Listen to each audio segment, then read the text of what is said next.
Morning dears. बात करते हैं आज गोल्ड के पोजीशन की। पहले हम अपनी कल की एनालाइज देख लेते हैं। कल जब हमने गोल्ड एनालाइज की तब 1929 के पास जो है मार्केट की मूवमेंट हो रही थी, और यहाँ पर जो इम्पोर्टेंट था वो यही था कि 1930 से अगर ये प्रॉपर रिजेक्ट रहा तो ये 1921 का एरिया जो है वो इसको टेस्ट करेगा, और अगर ये एज ए सपोर्ट रहा तो यहाँ से ये दोबारा ऊपर की तरफ मूव करेगा, और उसके बाद जो है वो 45 के आसपास जाने के चांस होंगे। लेकिन हम ऊपर के एरिया में, इस एरिया में तब बाई करेंगे जब इससे ऊपर हमें ये 2H4 के क्लोज दे 33 के ऊपर। कल वही हुआ, ये पहले वहाँ से रिजेक्ट रहा, एक बार जो है वो रिजेक्ट हुआ। यहाँ से रिजेक्ट होने के बाद जब नीचे आया तो ये 1921 तक नहीं आया, और यहाँ पर जो है वो एज ए सपोर्ट वो लेकर और 1930 ब्रेक क्लोज किया। 1930 ब्रेक क्लोज तो हुआ, लेकिन जो ऊपर के एरिया में हमें बाइंग चाहिए वो नहीं फिलहाल कर पाया। दो क्लोज H4 का एक भी कैंड जो है वो 33 से ऊपर क्लोज नहीं हुआ। एक फर्स्ट नीचे, फिर सेकंड नीचे, और यहीं जो है वो नीचे की तरफ मूव करता रहा, और अभी तक भी कर रहा है। तो इससे ऊपर मैंने जैसे कहा था कि 1933 से ऊपर हम जब बाइंग कर सकते हैं जब ये हमें 33 से ऊपर जो H4 की दो क्लोज देता है। तो ये थी हमारी कल की एनालाइज और मार्केट की मूवमेंट। मैंने वैसे भी कल ये भी कहा था कि 21 और 30 का जो एरिया है, ये जो जोन है, मुझे लगता है कि पूरा दिन जो है वो इसी में ही ये निकालेगा, और आप देख सकते हैं कि इसी में ही इसने कल जो है पूरा दिन जो है वो मूव की है। तो अब देख लेते हैं आज के इम्पोर्टेंट लेवल्स क्या होंगे। बात कर लेते हैं आज के इम्पोर्टेंट लेवल्स की। आज अभी जो कंडीशन नज़र आ रही है, जिस हिसाब से ये नीचे से मूव कर रहा है, और जिस तरह से इसने लेवल नीचे से ऊपर की तरफ ब्रेक किए हैं, तो उसके हिसाब से फ़िलहाल तो ये 30 के एरिया को स्टे दिखा रहा है।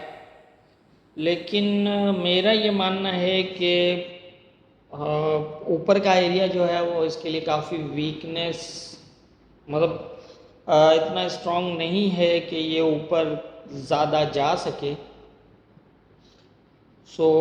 मैंने करीब करीब छोटे छोटे लेवल इसलिए लिए हैं 50-50 पिप्स के अंदर, ताकि आप इनके दरमियान जो है वो मार्केट को बेहतर फॉलो कर सकें।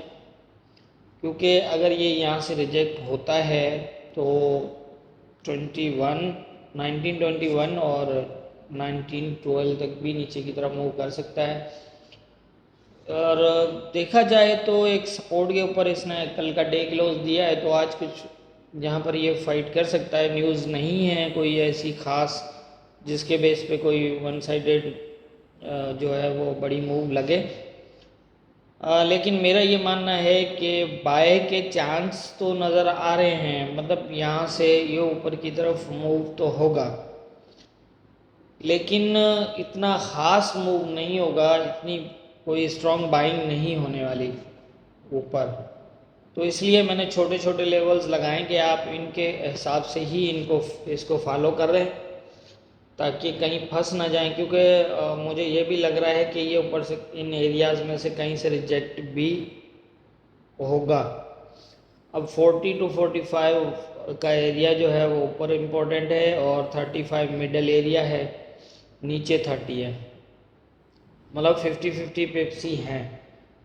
कल भी आपने देखा कि वही कहानी हुई है कि 40-50 पिप नीचे और 40-50 पिप ऊपर, इस तरह से ही ऊपर और नीचे मूव करता रहा है।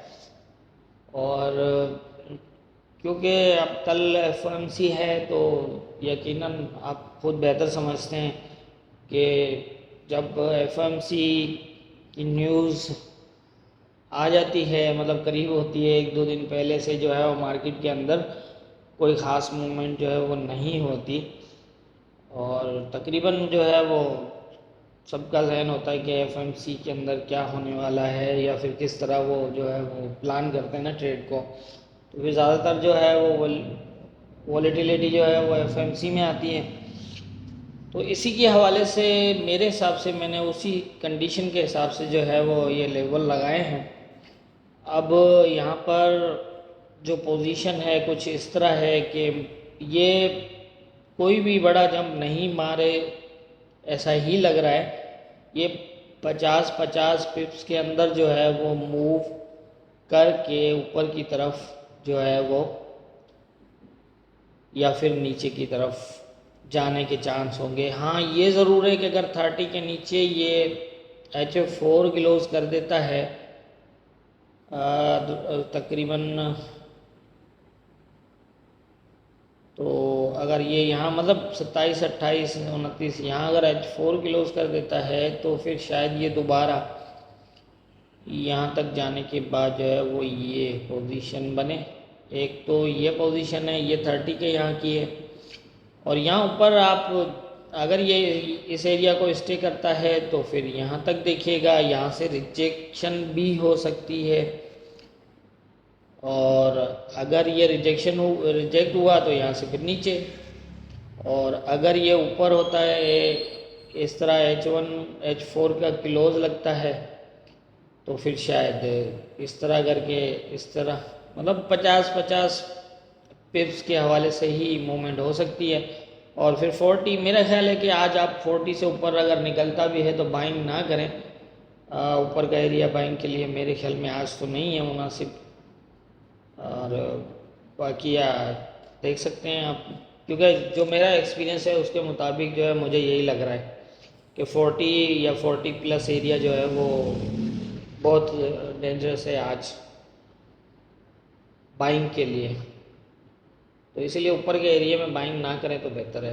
इन नीचे के एरियाज़ में जिस तरह मैंने पोजीशंस बताई हैं इस पर ध्यान रखें।